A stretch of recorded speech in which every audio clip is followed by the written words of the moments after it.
नमस्कार, धार न्यूज में आपका स्वागत है। मैं हूं आपके साथ अनुष्का राय। चलिए अब बढ़ते हैं इंदौर से खबरों की ओर। इंदौर में कैलाश विजयवर्गीय ने कोरोना वैक्सीन पर दिग्गी के वार पर किया पलटवार। कोरोना वैक्सीन को लेकर दिग्विजय द्वारा दिए गए हालिया बयान, जिसमें उन्होंने वैक्सीन को लेकर जनता को गिनीपिग नहीं बनाने की बात को पुरजोर तरीके से रखा था। इस मामले में विजयवर्गीय ने दिग्गी पर पलटवार कर कहा कि दिग्विजय डॉक्टर नहीं है और जहां ज्ञान नहीं हो उस बात पर टिप्पणी नहीं करनी चाहिए। इंदौर में कैलाश विजयवर्गीय ने कोरोना वैक्सीन पर दिग्गी के वार पर किया पलटवार। यदि इस बारे में अल्प ज्ञान है तो टिप्पणी ना करें, ये बयान दिया है। बीजेपी के राष्ट्रीय महासचिव कैलाश विजयवर्गीय ने दिल्ली में चल रहे किसान आंदोलन पर कहा कि देश में जो किसान आंदोलन चल रहा है उसे मुझे लगता है कि 90% किसान उससे दूर हैं और 10% किसान आंदोलन में सम्मिलित है। बल्कि इस आंदोलन को जो ताकतें सपोर्ट कर रहे हैं वो इस देश के आलार्मी है।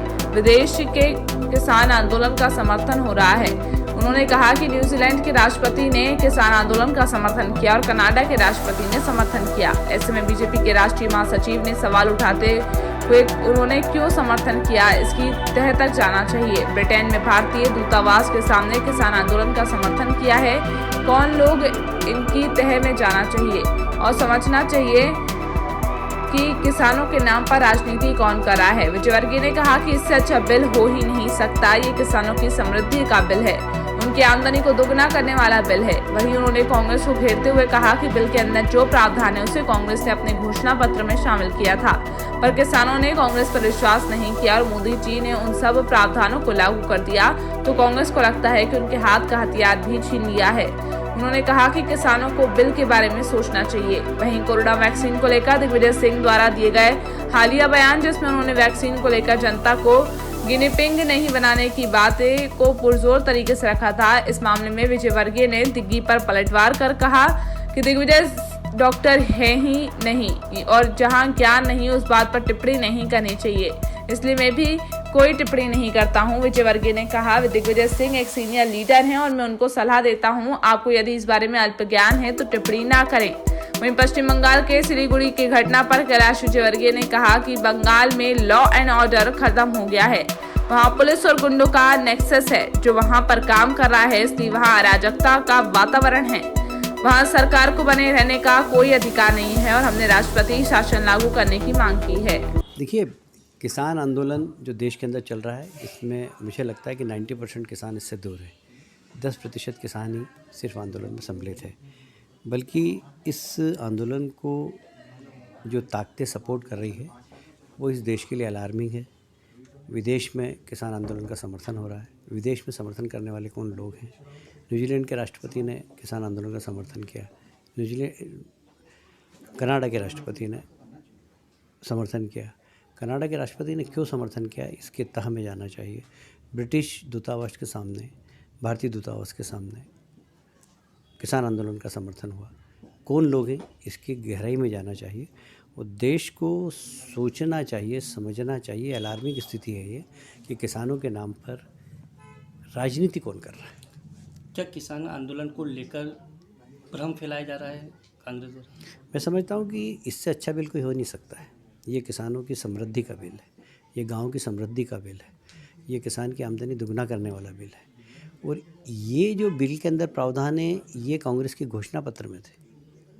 आश्चर्य की बात है, कांग्रेस ने अपने घोषणा पत्र में इन सब प्रावधानों के साथ वादा किया था किसानों से, पर किसानों ने कांग्रेस के ऊपर विश्वास नहीं किया और मोदी जी ने उन सब प्रावधान लागू कर दिए थे। इनको लगता है कि हमारे हाथ का हथियार छीन लिया और इसलिए भड़काने का काम कर रहे हैं। मैं समझता हूँ कि किसान भाइयों को भी इस बिल के बारे में सोचना चाहिए। जो आंदोलन कर रहे हैं उनको भी अपनी भूमिका के बारे में विचार करना चाहिए कि हम जिन लोगों का नेतृत्व कर रहे हैं उनके साथ न्याय करने के लिए।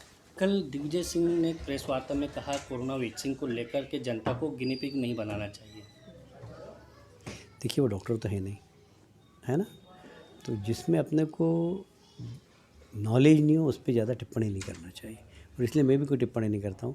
मैं खाली दिग्विजय सिंह जी एक सीनियर लीडर हैं तो उनको सलाह देता हूँ कि आपको अगर इस बारे में अल्प ज्ञान है तो टिप्पणी नहीं करें। कल जो घटना हुई सिलीगुड़ी में उसको लेकर के जाती है, लॉ एंड ऑर्डर बिल्कुल भी नहीं बंगाल के अंदर। पुलिस और गुंडों का नेक्सस है जो वहाँ पर काम कर रहा है, और इसलिए एक अराजकता का वातावरण है, वहाँ सरकार को बने रहने का कोई अधिकार नहीं। आपने राष्ट्रपति शासन को लेकर भी कहा। सर, कोरोना वैक्सीन को लेकर आप क्या कहेंगे? कोरोना एक ऐसा वायरस है जिस पर ना तो शोध अभी तक हुआ है और ना उसके बारे में बहुत जानकारी है कि कैसे इसको ट्रीटमेंट किया जा सकता है। जब लाइन ऑफ ट्रीटमेंट ही नहीं मालूम है तो वैक्सीन का पता लगाना आसान नहीं है। मैंने मेरे सोशल मीडिया हैंडल पर मर्क के सीईओ केन